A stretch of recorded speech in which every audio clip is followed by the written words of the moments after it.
오늘 본문은 잘 알려진 기드온의 300용사의 대승리에 관한 기록입니다.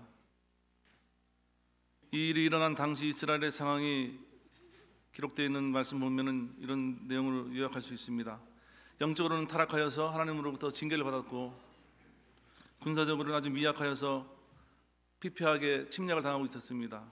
그리고 경제적으로는 미디안의 착취로 완전히 황폐한 상황이 되고 말았습니다. 그래서 영적으로, 군사적으로, 경제적으로 절망적인 상황이었습니다.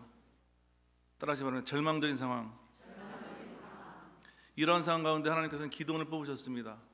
그래서 기드온에게 큰 사명을 맡기셨죠. 이스라엘 구원하라는 사명을 맡겼는데, 이 엄청난 사명을 맡은 기드온이 맞이한 첫 번째 전투, 미디안의 13만 5천 명과의 전투가 바로 오늘 본문에 기록되어 있는 내용입니다. 잠깐 묵상하시기 바랍니다. 나는 이렇게 절망적인 상황에 빠진 적이 없는가?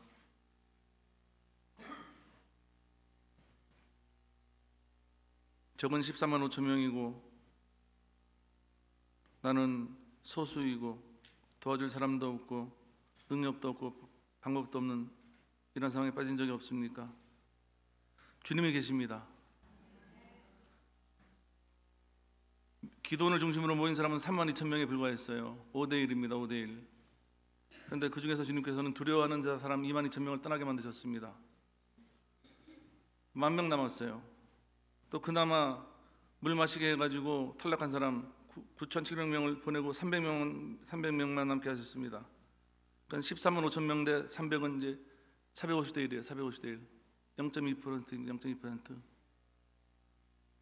그런데 기드온과 300용사는 이 450대 1의 싸움에서 승리를 거두었습니다.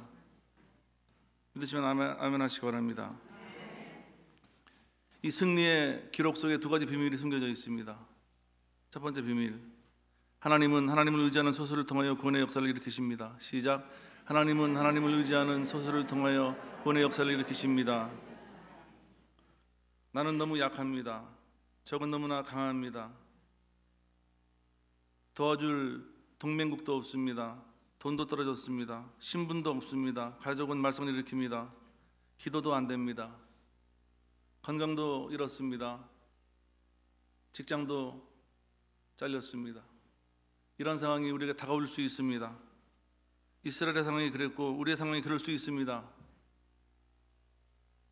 무기와 군사력이 절대 열세인 이스라엘은 그 당시 전쟁에서 이길 수가 없었던 상황이 되었습니다. 근데 성경은 이렇게 말씀하죠. 사무엘상 17장 47절 말씀에 다 같이 읽겠습니다. 또 여호와의 구원하심이 칼과 창에 있지 아니함을 이 무리에게 알게 하리라. 전쟁은 여호와께서 한 것인즉 그가 너희를 우리 손에 넘기시리라. 전쟁은 여호와께서 한 것인즉 그가 너희를 우리 손에 넘기시리라. 아멘. 전쟁은 누구에게 속했습니까? 절대 절망의 상황이라도 전능자를 의지할 수만 있게 된다면 길이 열립니다. 믿으시면 크게 아멘 하시기 바랍니다. 본문 7장을 보면은 14만 5천 명을 맞이해서 싸울 300용사를 선발하는 과정이 기록되어 있습니다. 이 선발 과정이 참 중요합니다. 이 최종 선발된 300명이 가지고 있는 이 특징이 저 여러분의 특징이 된다면 우리도 승리할 수 있습니다. 첫 번째 원리, 시작. 하나님은 하나님을 의지하는 소수를 통하여 능력을 베푸신다. 제1차 선발 과정은 두려워 떠는 자들을 걸러내는 과정이었습니다. 3절 말씀 보겠습니다. 시작. 이제 너는 누구든지 두려워 떠는 자는 길라산을 떠나 들어가라 하라 하시니 이에 돌아간 백성이 22,000명이요 남은 자가 10,000명이었더라. 두려워 떨었다는 말은요, 전능하신 하나님을 바라보는 대신에 적과 나를 바라보았다는 것을 의미합니다. 그래서 불신의 결과예요. 따라하시기 바랍니다. 두려움은 불신의 결과입니다. 그렇기 때문에 두려워 떨면은 징계를 받게 되어 있습니다. 요한계시록 21장 8절을 보면은 그 마지막 때 유황불에 던져질 사람들의 목록이 나오는데 이 중에서 두려워하는 자들도 징계의 대상이 된다는 사실을 알 수 있습니다. 그래서 두려움을 이기시기를 주님의 이름으로 축원드립니다. 두려움에 계속 빠지게 되면은 여지없이 메뚜기 스피릿 신드롬에 빠지게 되어 있습니다. 나와 환경만 바라보고 강한 적만 바라보면은 메뚜기 스피릿에 눌리게 되어 있습니다. 가나안 입성을 목전에 둔 이스라엘 백성들이 강한 적만 바라보다가 이 메뚜기 스피릿에 걸리고 말았는데요. 민수기 13장 33절 말씀 보시겠습니다. 시작. 우리는 스스로 보기에도 메뚜기 같으니 그들이 보기에도 그와 같았을 것이니라. 온 백성이 다 메뚜기 스피릿에 잡히고 말았는데요. 이제 딱 두 명이 하나님만 바라보게 되었습니다. 그 두 명의 이름이 뭐죠? 여호수아와 갈렙은 하나님 바라보고 이렇게 말했습니다. 9절 말씀에 다만 여호와를 거역하지는 말라. 또 그 땅 백성을 두려워하지 말라. 그들은 우리의 먹이라. 그들은 우리의 먹이라. 저와 여러분, 강한 적만 바라보면 내가 메뚜기가 됩니다. 하지만 전능하신 하나님 바라보면 강한 적이 메뚜기, 먹이가 되는 것을 믿으시면 아멘 하시기 바랍니다. 따라하시기 바랍니다. 시선의 싸움입니다. 시선 싸움에서 승리하시길 주님의 이름으로 축원드립니다. 자, 여러분, 지금 나를 압박하는 강한 적이 무엇입니까? 경제, 죄, 신분, 가정, 환경, 직장, 관계, 사업. 적이 아무리 강할지라도 주님은 전능하십니다. 강함과 전능은 차이가 큽니다. 전능하신 주님을 바라보시기를 주님의 이름으로 축원드립니다. 주님은 강한 적이 아니라 전능하신 하나님 바라보는 사람을 통해서 역사하십니다. 역사하시는 주님을 찬양하실 주님의 이름으로 축원드립니다. 제 두 번째 원리는요, 다 읽겠습니다. 하나님은 어떤 상황에서도 말씀과 기도를 내려놓지 않는 소설을 통하여 능력을 베푸신다. 사사기 7장 5절부터 7절에 보면 두 번째 선발 과정이 기록되어 있습니다. 5절, 6절, 7절 말씀에서 같이 읽겠습니다. 여호와께서 기도원에게 이르시되 내가 이 물을 핥아먹은 300명으로 너희를 구원하며 미디안을 내 손에 넘겨주리니 남은 백성은 각각 자기의 처소로 돌아갈 것이니라 하시고 300명만 남았는데요. 이들은 물을 먹을 때 병기를 손에 한 손으로 잡고 한 손으로 물을 마신 사람입니다. 이게 뭐가 참 중요할까요? 목마른데 뭐 그냥 두 손으로 마시든 한 손으로 마시든 뭐가 그렇게 중요하다고. 따라하시기 바랍니다. 무기는 말씀과 기도를 상징합니다. 말씀과 기도를 내려놓으면 주님께서 사용하시지 못합니다. 어떠한 상황이라도 말씀과 기도를 내려놓지 말게 되시길 주님의 이름으로 축원드립니다.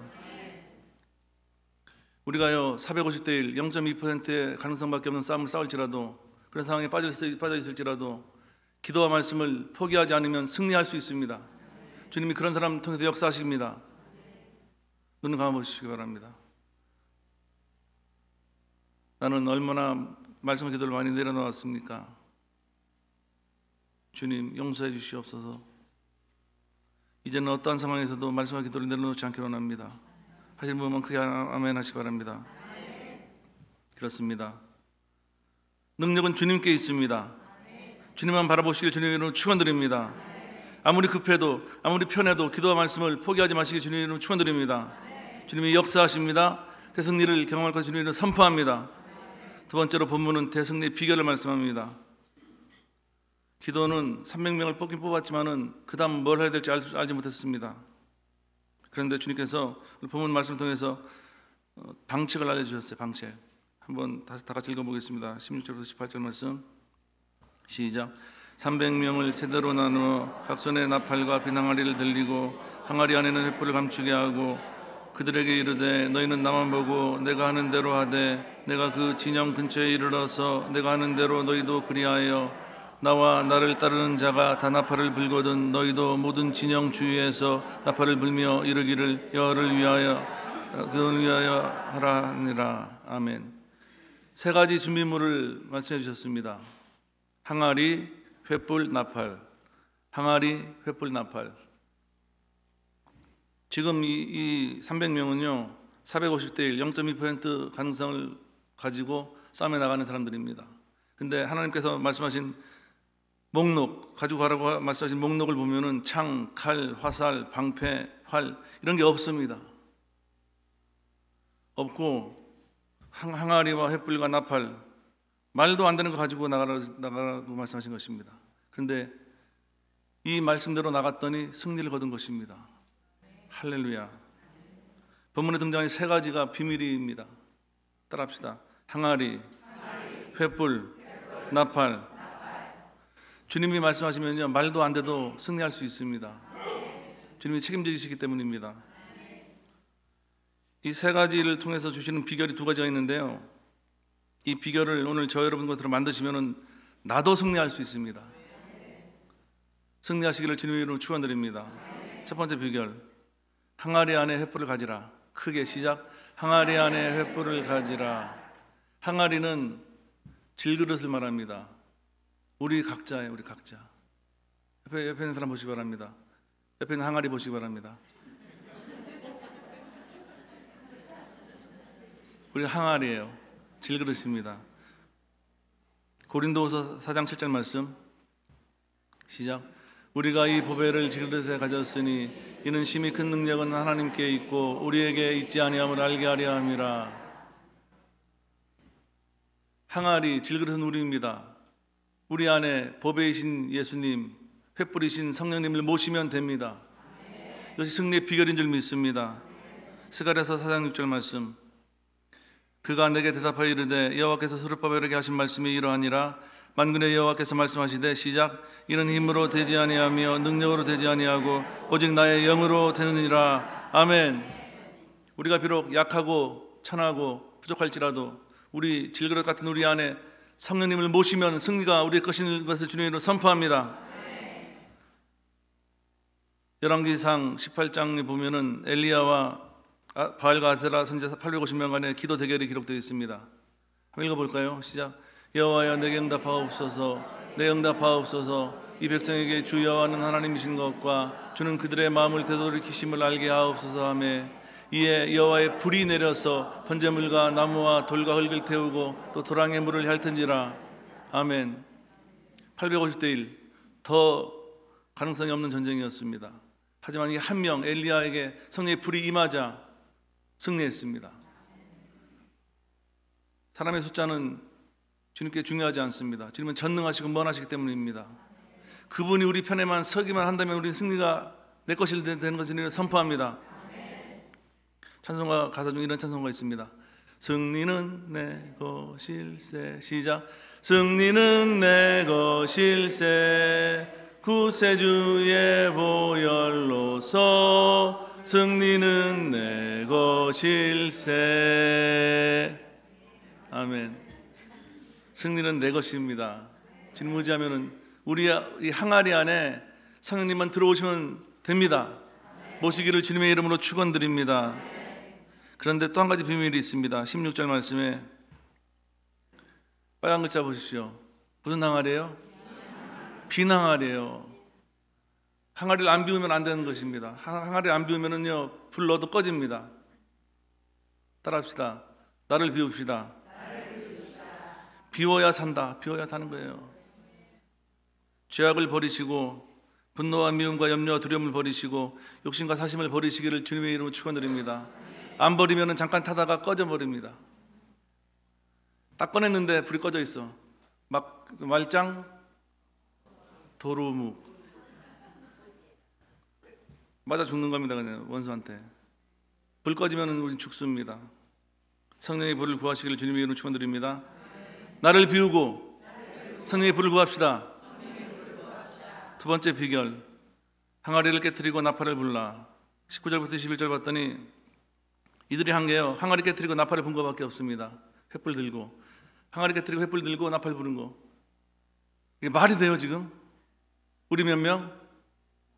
저쪽 몇 명? 14만 5천 명. 한번 해보실래요? 나팔 불고 깨뜨리고 와 하면 이길 수 있습니까? 근데 이겼어요. 근데 이겼단 말입니다. 근데 여기 비밀이 있습니다. 항아리를 부순다. 따라합시다. 항아리를 부수길 바랍니다.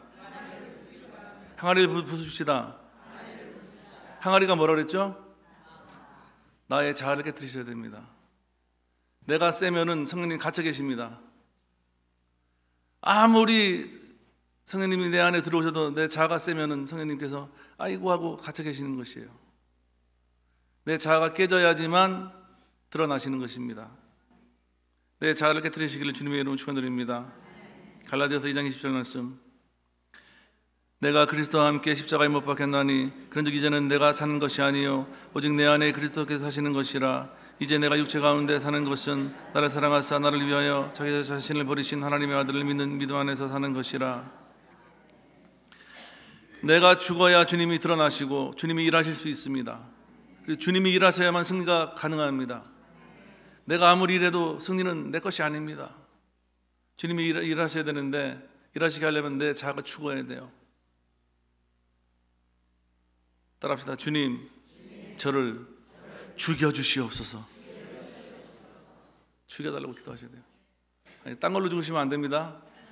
자아를 죽이셔야 돼요. 자아를 괜히 또 큰일 납니다.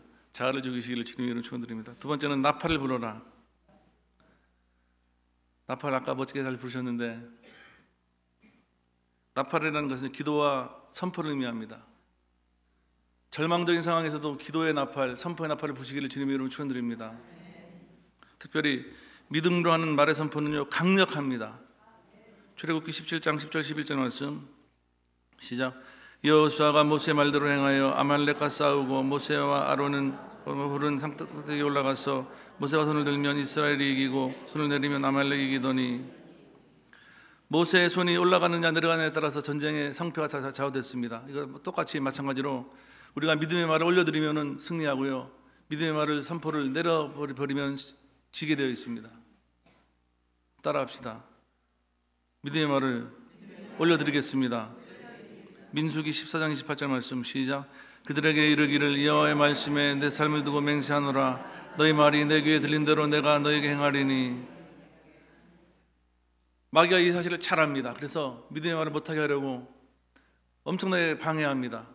부정적인 말, 불신의 말, 걱정과 염려의 말, 걱정 충만, 믿음 충만, 아니지, 걱정 충만, 염려 충만, 이렇게 이런 말 자꾸 하게 부추기는데요, 우리 입술을 지키시기를 주님의 이름으로 축원드립니다. 한번 믿음으로 나팔을 불어보시겠습니다. 제가 예문을 적어왔어요. 자, 여러분 이거 하나씩 말씀하실 때 믿음으로 되는 것을 믿고 진심을 다하여 영을 다하여 다 같이 선포하겠습니다.